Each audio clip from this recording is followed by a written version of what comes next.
You know, I've always wanted a submachine gun. I know that sounds silly, but they're pretty awesome. There's probably nothing better for home defense, and they're just really cool. They're small, they're easy to take anywhere you want to go. The problem is, for a real one, if I want an Uzi, there's $12,000, or if I want a PAK9, there's $7,000. I don't have that kind of money. So for second-class citizens like me, the ATF allows neutered submachine guns, which are basically just bulky pistols, to be sold in gun stores. But even those are more expensive than an AK-47 or a decent handgun. And the truth is, these submachine guns don't do anything that a decent pistol won't do. In my mind, a submachine gun needs to have a buttstock and full auto to be viable. Otherwise, what fun is it?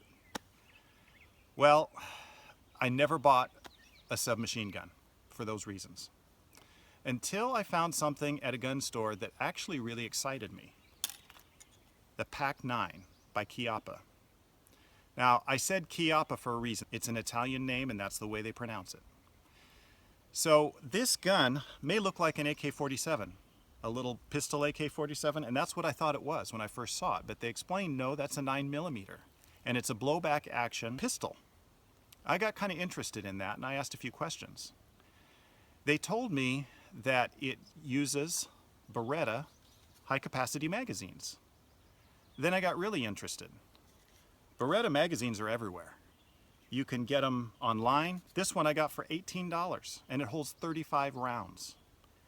Every other neutered submachine gun that you can get, you know, you're lucky if they hold 25 rounds.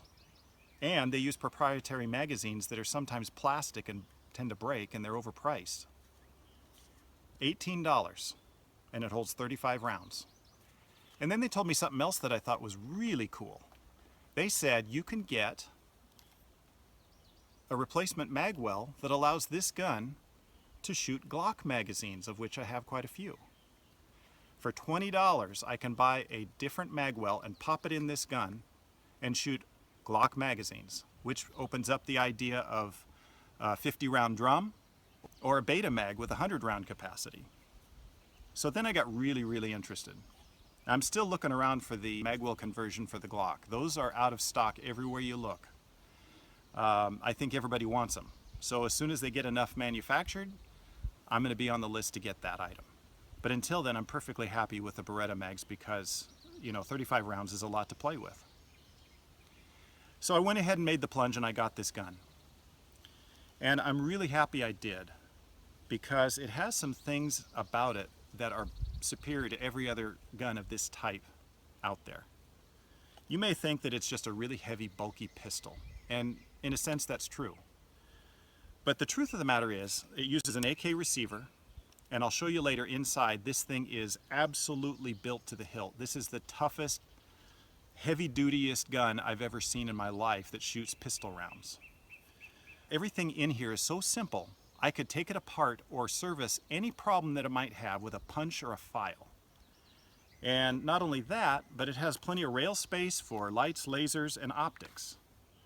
It has a 6 3/4 inch barrel that can be threaded if you want to add silencers or muzzle devices. And I'll show you that it can also bump fire easier than any other gun I have ever used in my life. This gun starts to become really viable.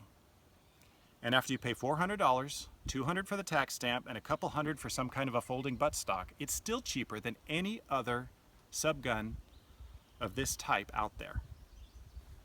So we're going to do a few things today to show you just what this can do. Why you would want this as a home defense weapon or some kind of a play around gun on the range. And I'm going to prove to you that this is probably one of the most exciting firearms to come out in the gun community in a very long while today on Max Headspace 9mm.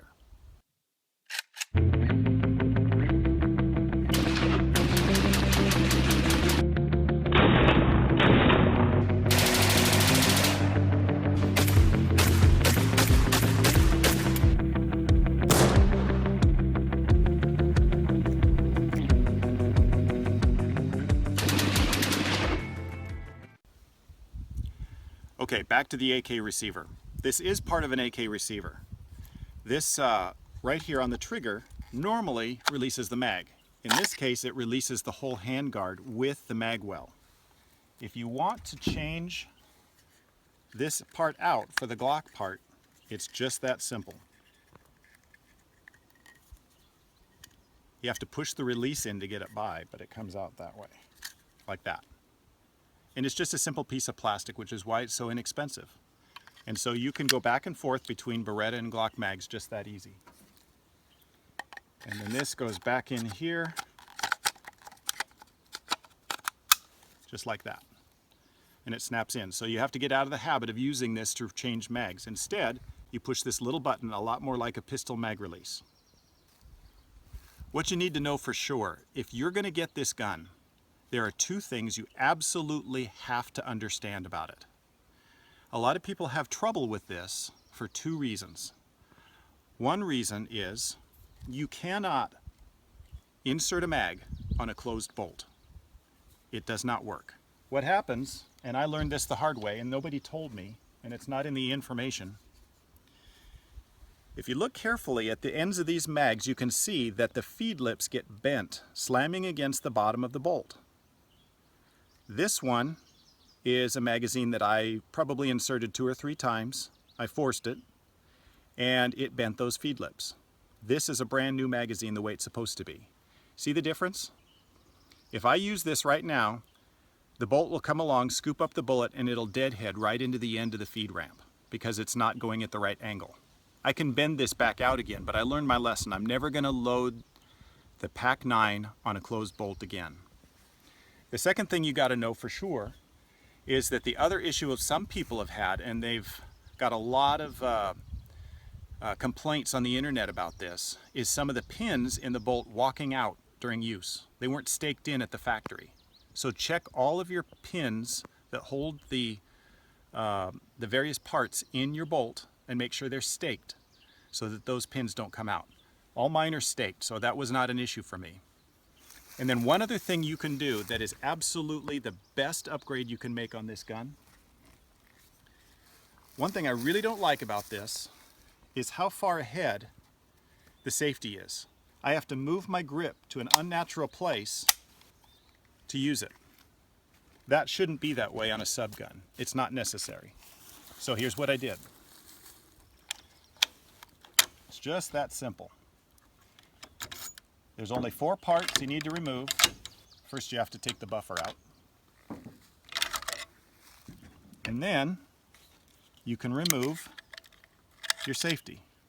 Take the original safety out, which I think is inadequate for this job, and you get yourself a Krebs custom safety lever. And I'll show you why this is so important. It fixes a whole lot of issues with this gun. And then you just put everything back like it was. Put the buffer back in. Put your spring back in. And close it up. Now here's what you can do.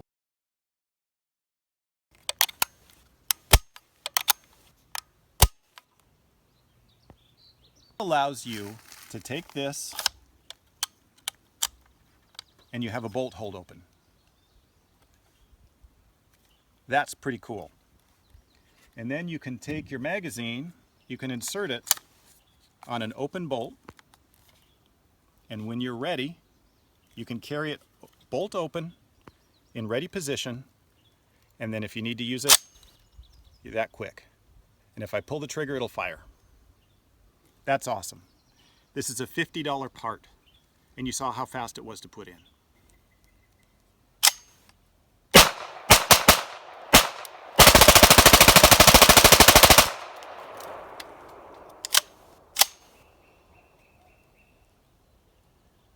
Oh, I didn't hit record. Did you really? Just kidding.